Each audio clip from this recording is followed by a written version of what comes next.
Bonbon Bengan Kaindje, c'est que en termes de respect, de normes et de conformité, il y a un problème sur le pavage des rues au Cameroun et surtout dans la région du littoral ici à Douala. Absolument, absolument. Vous dites bien région littorale. Ça veut dire que le sol est soit sablonneux, soit marécageux, soit. Effectivement. Et là, en fait, cette mauvaise orientation nous vient parce que on a abandonné la politique assignée au fonds routier. C'est le fonds routier qui avait eu la charge d'étudier le sol, l'état des routes, c'est ça l'étude des sols, où passent les routes au pays, avec le guichet qu'on appelle entretien.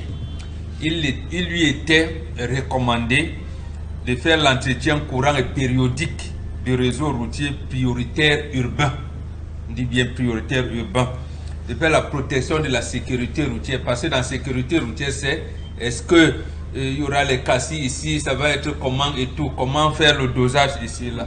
Et la protection du patrimoine routier national. Donc en principe, pour le cas de Vouri, département de Vouri où Charles Hamel nous amène, on aurait eu, j'allais dire, un tableau de bord qui permette à la mairie de Douala, j'allais dire quoi, de savoir comment poser les pavés, parce que l'étude du sol aura été fait par le fonds routier.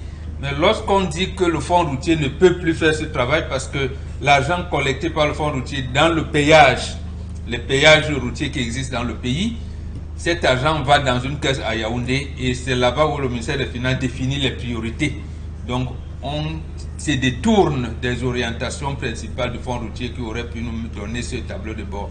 On aboutit donc un peu, j'allais dire quoi, un maquillage, parce que en fait c'est pour éviter que Douala soit inondé de pouzoulanes, parce que c'est cela, il voulait comment faire pour que l'eau, il n'y ait pas de mare d'eau. Il y avait donc la solution de pouzoulanes. Non, ça ne peut pas être bien quand même pour la capitale économique. On dit bon, posons les pavés. C'est un peu ça, on vous dit à Paris il y a les pavés, à New York il y a les pavés, donc posons les pavés. Est-ce que le fait de poser les pavés, Audrey, Dominique, Oyengele, le fait n'est pas de poser simplement les pavés, il faut déjà que les entreprises qui sont en grille de marché pour la pose de ces pavés-là aient les capacités techniques pour la pose et que le sol aussi soit étudié par les techniciens et même les pavés étudiés, analysés par le laboratoire, par le labogénie. Oui, moi je vais peut-être aller à contre-courant. Mais je dirais que la solution des pavés est meilleure que celle des potentiels. Oui, parce que jusqu'ici, ce qu'on nous a présenté en termes de routes, de différentes voies d'accès, ça ne vaut pas du tout la peine.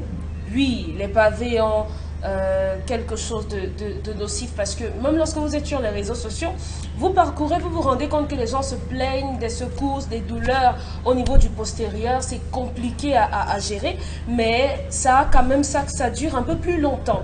Maintenant, quand vous parcourez les articles ou bien vous étudiez les routes dans d'autres pays, vous vous rendez compte qu'on prend au détail près la qualité de pavé qu'on va placer sur les routes. Mais ici chez nous, on a l'impression qu'on prend du béton, on remplit dans un moule, lorsque c'est sec, on met le sable et tout et on dépose. L'essentiel c'est que la route soit maquillée, je préfère appeler ça comme ça, ou bien que ce soit revêtu d'un certain confort qu'ils ont choisi d'appeler des pavés. Donc ça donne l'impression qu'il n'y a pas d'études techniques. On donne l'impression que les personnes qui sont chargées de faire ce travail le font un peu bêtement. Regardez ici à Sandaga.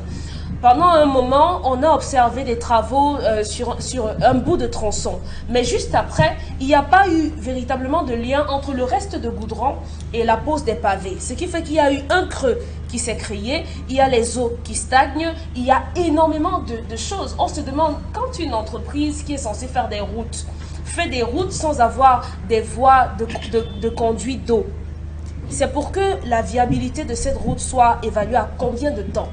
Donc, les autorités de la ville, le maire notamment, a du travail à faire à ce niveau. S'il a pensé que c'était bien de faire des pavés, d'accord, on le lui concède, mais il faudrait que les pavés soient adaptés à la route. Il ne faudrait pas qu'on ait l'impression qu'on soit sur des masses de cailloux.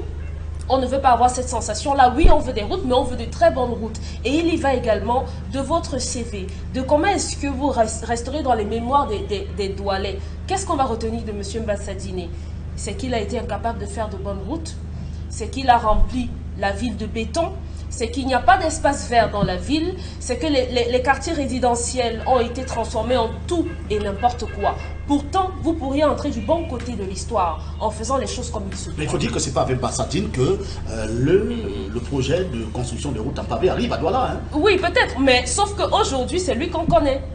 Aujourd'hui, c'est lui qui est là. La personne qui l'a précédé a peut-être mal fait les choses, mais il peut apporter son cachet à lui en faisant de très bonnes choses. On dira, avant M. Bassatine, les pavés qu'on nous mettait, vraiment, ça ressemblait à tout, sauf à des routes. Mais depuis qu'il est arrivé, quand vous partez de tel endroit à tel autre endroit, vous remarquez la différence. On peut être dans un melting pot de mauvaises choses, mais quelque part, il y a quelqu'un qui peut faire quelque chose de différent. Et au sujet des entreprises, je vous posais la question sur le choix des entreprises qui réalisent quand même ces projets.